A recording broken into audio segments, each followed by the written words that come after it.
Really?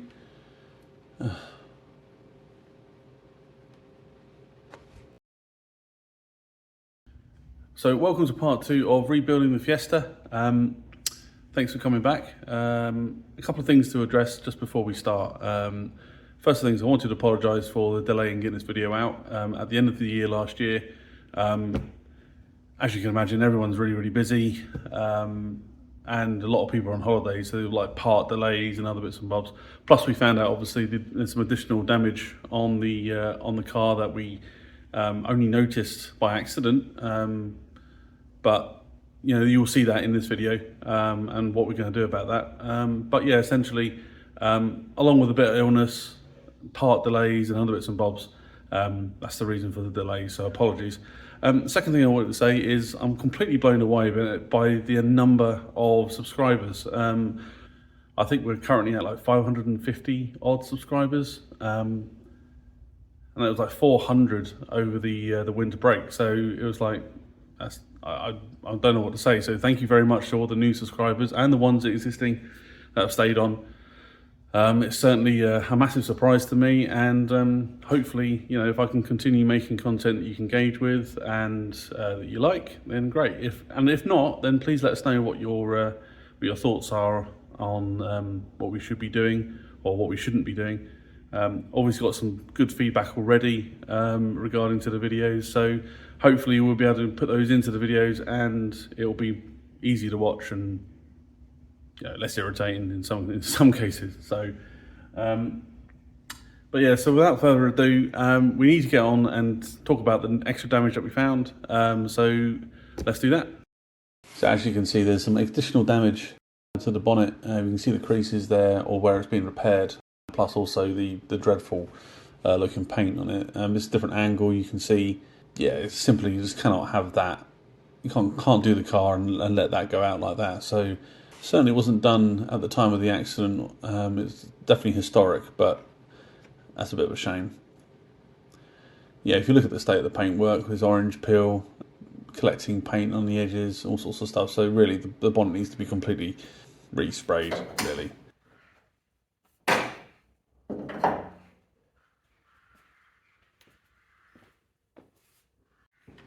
So next thing to do is to get the washer jets off the bonnet.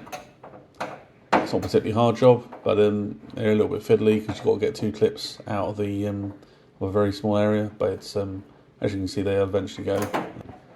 Just as we're watching this, a couple of comments from the last video surrounding the Fiesta model.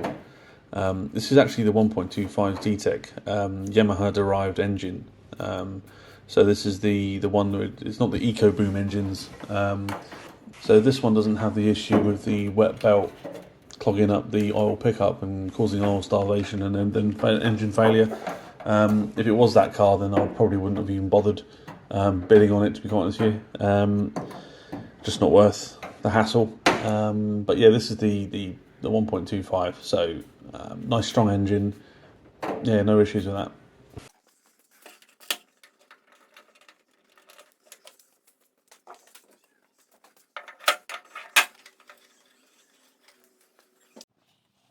I was actually quite surprised with how light the bonnet was. Didn't realise it was an aluminium bonnet, so I was just guessing it would be a steel bonnet, but it's very light actually.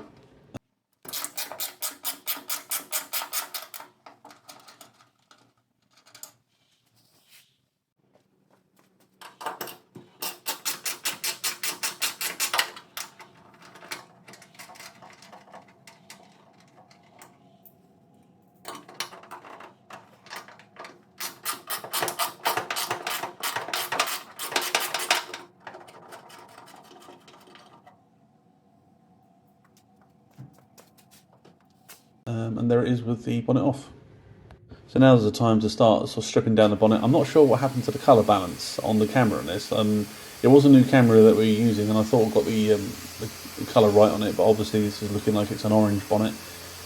It's not orange, it's bright red, as in the other room, but it's I don't know why it's come out orange in this case. Did try to see what I could do with it in post, but essentially it's just coming up as orange, but it is actually red. It is the same bonnet.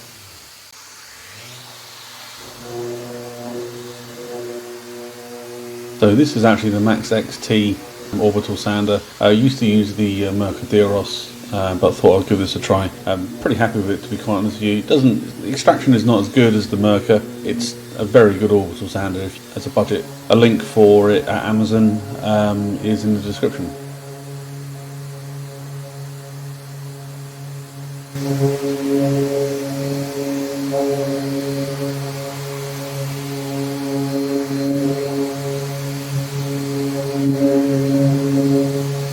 We're just adding some panel wipe here just to make sure that the panel's all clean before it goes to paint.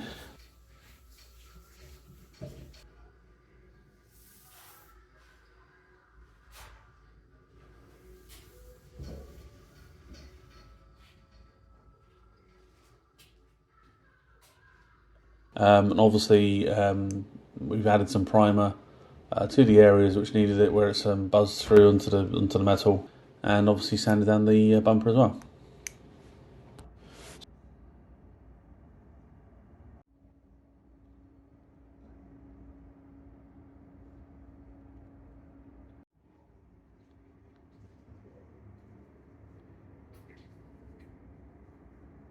So now we've managed to strip back the bonnet and check out the damage. Looks like the repair was actually okay, just the paint job wasn't particularly the best. So now the best thing to do is to get the paint matched and then get it into paint. Unfortunately, due to the time of the year, it's unlikely it's going to happen for a couple of weeks. So best thing to do is get on with the other jobs. So the other jobs are putting the seat in. For this one, you're going to need a 8mm socket and a T50 Torx bit to get the seats out. It's a fairly straightforward job.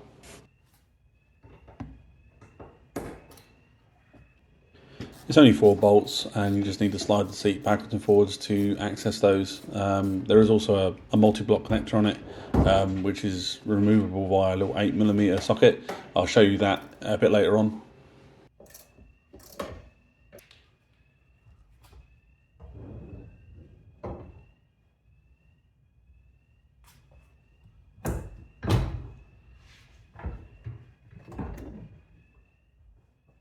So the seat we got from Charles Trent in Dorset.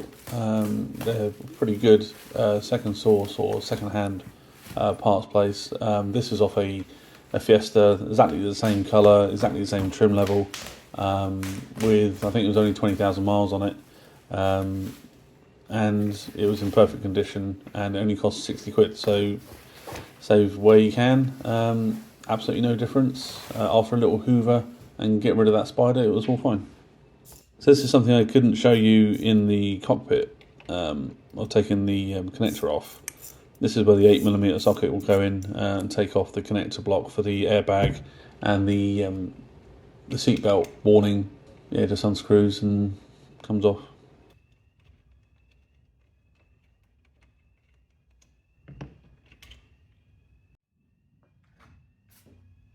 Probably one of the lightest seats I've ever removed out of a car, to be quite fair. But then it doesn't have much in it, so.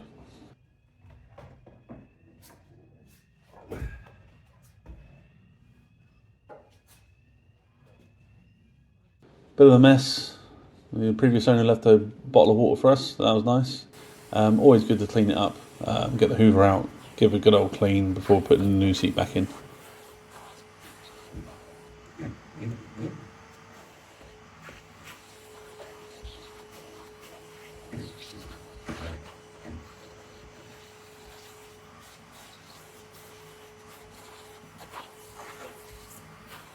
And installation is basically the reverse of removal. No point really filming that because you've seen the removal.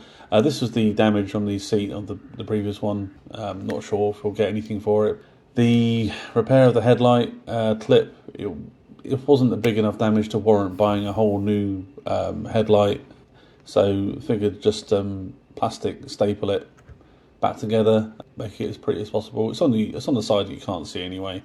So after putting those staples in and grinding down the little tabs on there, it was nice and secure again. So it was good with that.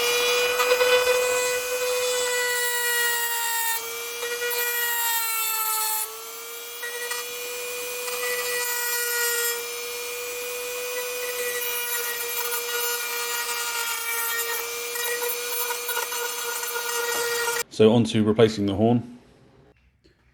Right, so let's get this horn back on. So you need a 10mm spanner. So this is the horn here. This is the connector that was missing or was smashed off. So managed to find another one actually. So yeah, still using the original horn, but with the new connector on it. So that's good. Nice and simple.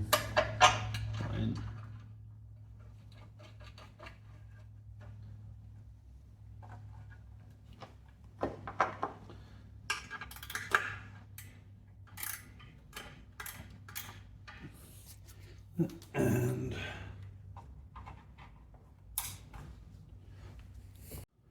let's just make sure it works.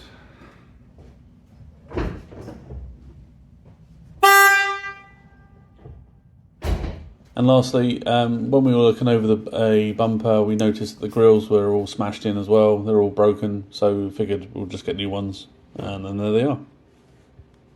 I think it's best to leave the video there for now.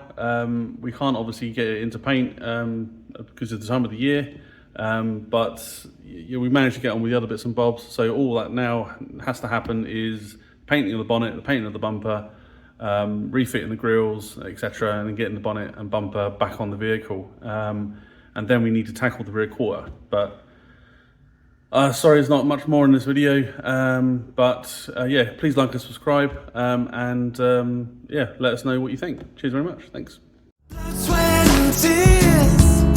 I put everything on the line to win. I put everything on the line.